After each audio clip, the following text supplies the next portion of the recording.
Hi hello welcome back to my channel. అందరూ బాగున్నారండి. ఇది సాటర్డే వ్లాగ్. సాటర్డే నా పూజది ఉంటుంది కాబట్టి పూజది కంప్లీట్ అయింది. ఇంకా డైలీ రొటీన్ ఎలా ఉంటుందో అలాగే కామన్. ఇంకా అవేమీ నేను షూట్ చేయలేదు. ఈవినింగ్ పిల్లలు స్కూల్ నుంచి వచ్చిన తర్వాత వాళ్ళకి స్నాక్స్ కింద ఇవి ప్రిపేర్ చేసి ఇచ్చాను. French fries. ఇది డీమార్ట్లో తీసుకున్నాను. నెక్స్ట్ ఈవినింగ్ పూజ అయిన తర్వాత ఫ్యామిలీ అంతా కలిసి టెంపుల్కి వెళ్ళాము. ఊరు నుంచి రిలేటివ్స్ ఎవరో వస్తుంటే వాళ్ళతో పాటు స్నాక్సే పంపించారు అత్తయ్య గారు మాకు. అలాగే ఈవినింగ్ తులసికోట దగ్గర కూడా దీపం పెట్టుకుని ఇంకా రెడీ అయ్యి ఫ్యామిలీ మొత్తం వెంకటేశ్వర స్వామి గుడికి వెళ్ళాము. చాలా పీస్ఫుల్గా అనిపించింది గుడిలో. నేను అక్కడ కూడా స్మాల్ క్లిప్స్ తీసాను, చూడండి.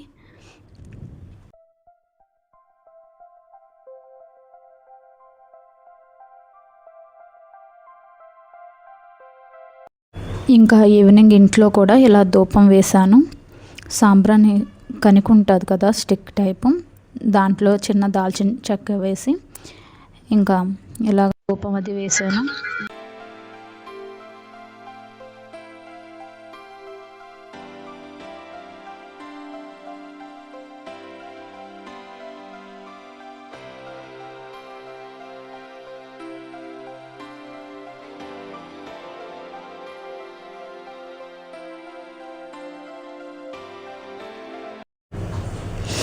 ఈ టెంపుల్ మియాపూర్లోని ప్రశాంత్ నగర్ కాలనీలో ఉంటుంది. వెంకటేశ్వర స్వామి గుడి చాలా పీస్ఫుల్గా ఉంటుంది. దీని పక్కనే రామాలయం కూడా ఉంటుంది. ఆంజనేయ స్వామి విగ్రహం చాలా పెద్దది ఉంటుంది, చాలా బాగుంటుంది.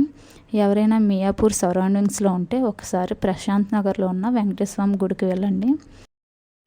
చాలా పీస్ఫుల్గా ఉంటుంది. ప్రజెంట్ ఇప్పుడైతే అందరూ బిజీ లైఫ్లో ఉండడం వల్ల చాలా స్ట్రెస్తో ఉంటున్నారు అందరూ. ఒకసారి ఇలా టెంపుల్కి వెళ్ళండి, చాలా మనసుకి ఎంతో ప్రశాంతంగా హాయిగా ఉంటుంది. ఈ విగ్రహం చాలా పెద్దది. ఈ టెంపుల్ పక్కనే రామాలయం ఉంటుంది. రామాలయం పక్కనే వెంకటేశ్వర స్వామి గుడి ఉంటుంది. 3 టెంపుల్స్ లైన్గా ఉంటాయి. చాలా పెద్దది గుడి, చాలా పీస్ఫుల్గా ఉంటుంది. ఒకసారి వెళ్ళండి, మనసుకి ఎంతో ప్రశాంతంగా అనిపిస్తుంది మియాపూర్ సరౌండింగ్స్లో ఉన్నవాళ్ళు.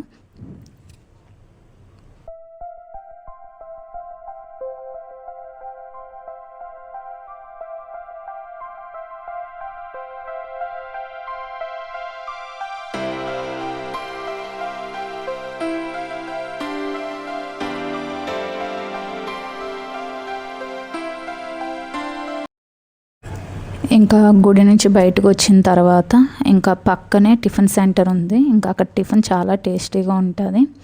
ఇంకా పిల్లలు మేము ఇంకా అక్కడే టిఫిన్ అది చేసేసి ఇంకా ఇంటికి బయలుదేరాం. ఈ వ్లాగ్ మీకు నచ్చినట్లయితే లైక్ చేయండి, షేర్ చేయండి, సబ్స్క్రైబ్ చేయండి. Thank you for watching.